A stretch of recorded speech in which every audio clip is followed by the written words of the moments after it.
Hello, and welcome back to another new and exciting season of Generation Gap.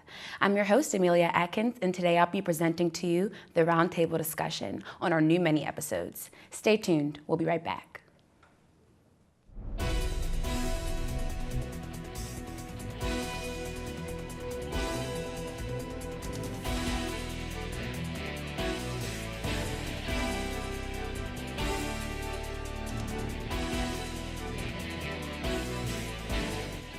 So tattoos, either you love them or you hate them, or maybe you're a little bit indifferent towards them. I'm here with my crew members, Alex and Sam, and we're gonna get this discussion started on it today. So guys, do you have any tattoos? I personally don't have any tattoos, no. No, I don't have any. Okay. I have one tattoo. It's on the top of my right foot. Okay. And what do you guys think it is about tattoos that makes them come off as trashy? I think it's a tramp stamp. You know, I mean, you see if somebody has a tramp stamp, that's fine. I mean, but I think it's associated. I mean, with the word tramp stamp, I mean it's associated with the tattoo above the lower back. And I mean, I think people associate that with like white trash. I mean, almost. You see in movies and film all the time that if somebody's depicted as like a white trash kind of person, they'll have that that little tattoo of a butterfly above them. But I mean, normal people have them. I mean, so it's not all like white trash people. So, I mean, that's what I got. I agree. I think it's not only just the tattoo, but who it has the tattoo. Mm-hmm. Depends on where it is on your body, whether it be your arm, like you said, your lower back. It really depends on what the tattoo is, how the person acts, and where it is on the body. It all ties in together. Yeah, I agree. I definitely agree with both of you guys. What do you think?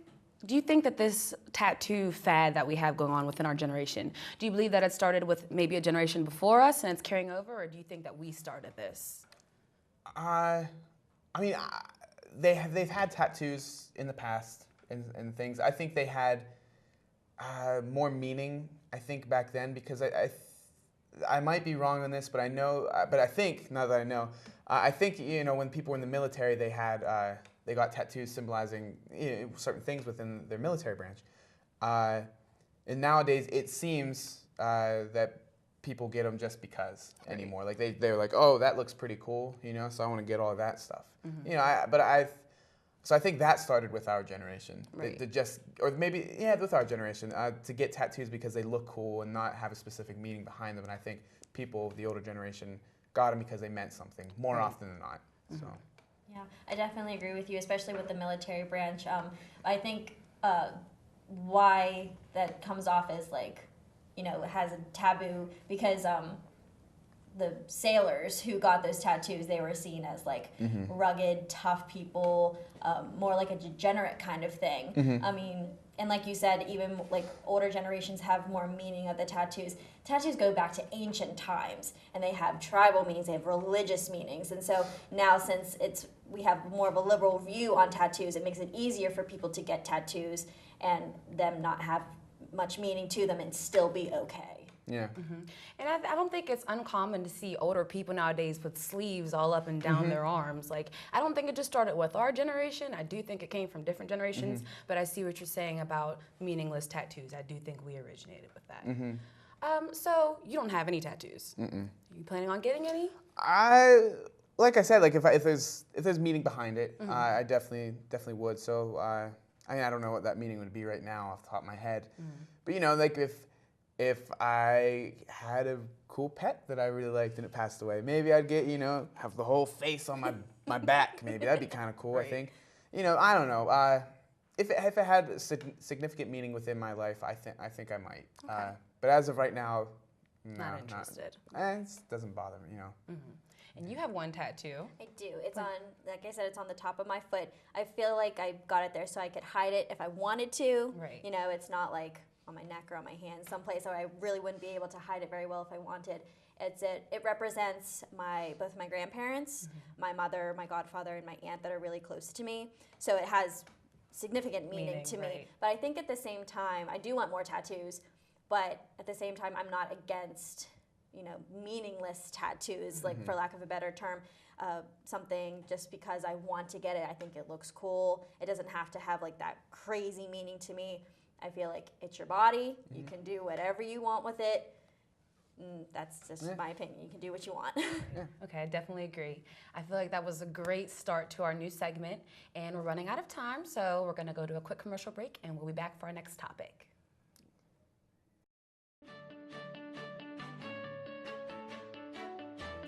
Hey guys, I'm your host, Lindsay. And I'm Brandon, and we're your hosts for Entertainment News Break. We cover weekly news on your favorite movies and television series. And this semester, we're introducing 2 new segments. Don't miss Entertainment News Break every Wednesday at 8:30 on IUP-TV, Channel 20. And don't forget to check us out on Facebook, YouTube, and follow us on Twitter at EMB_IUP-TV. Hello and welcome back to Roundtable Discussion. I have my crew members here with me, Vinny and Edwin, and we're going to hop right into our next discussion topic, which is racism. So guys, do you believe that racism is something that you have to have a trained eye to see? Like, for example, if you're from an area where racism isn't as prevalent, do you think that those people have a naive eye, or it's just something that you need to already be trained to see when it comes to racism?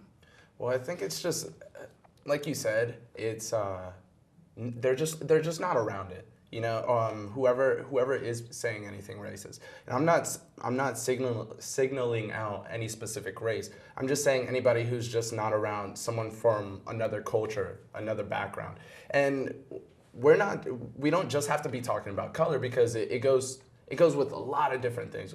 But since we are talking about racism, hypothetically, we say someone who comes from a majority white community going to a more like ethnic, diverse area, I think it will be hard for them to try to understand the other cultures, the other traditions, try to see the world in that the other people are seeing it. So I think it is a trained eye, but it's not. It's subconscious. It's because you can't force yourself to feel that way. Right.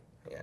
Yeah, like what you were saying, how you have to see it really, but also like myself, like I've come from a community that's literally mostly white, and I think it's also like how you're raised as a person, because my mom really taught me like how to treat people as people. Like no matter who you are, you're still human no matter what. And like really, like my friends come from my same community, and sometimes they say racist things to like my friends that are black, and I simply call them out, because like why would you say that to someone? Like they're equally as our friends. Another example I've had is that like I've walked into places and people ask me, why do you bring black people in here? And I'm like what's the big deal? What are you talking about? And he said, I'm like, what are they doing to you? And they said, well, what's the big deal? Why do you have to bring them with you? And I said, I guess it's just like really trained to see it, like willing to see it as well. Because coming to IUP, being in this new diverse environment taught me a lot of things just from culturally, just from around the United States. Mm-hmm. I think it's really interesting that you like say that you mentioned, you know, people saying those like deliberate words, like why are you bringing black people around? But there's also subtle remarks, you know, the things that most people don't even notice that they're saying. Hypothetically, my family's from Honduras, so I'm Latino. I have a Latino background. Sometimes I have customers at the Mexican restaurant that I work at. They'll say, "Oh, what's your name?" I'll say Edwin, and they're like, "Oh, wow! I thought your name would be like Carlos or like Jose or something like that." Yeah. Right. Now, because I've been around it, and also I'm working, so I have to be more professional about it. But they really don't understand. They're literally just asking me like, "Oh, like what's your name?" And I know they're not trying to be, most times they're not trying to be offensive. They're not trying to be offensive, but it comes out offensively from a third party perspective. So it's like, because like we've been saying, since you're not around from there, you won't realize that. So you kind of do have to have a more open mind, branch out and be accepting and try to put yourself in the other person's like shoes. It's really what it is at the end of the day. Agree. Okay, and something that you said in your answer about diversity, I wanted to touch on, because we have a lot of diversity in this campus. And I wanted to know, how do you guys think that helps like our racial range at IUP? How do you think that helps shape the face of our college, of IUP? You want to? Yeah, sure. I mean, it really opens a big background for whoever really wants to be successful here at IUP.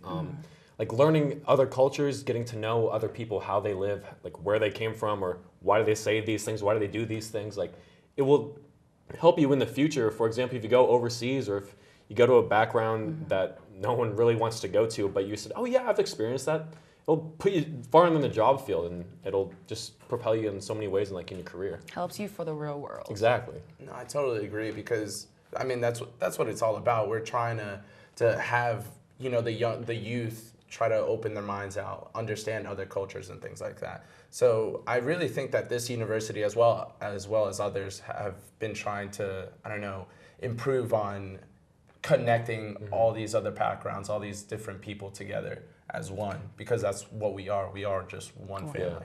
Yes, agree. Great conversation, great topic, guys. That was awesome.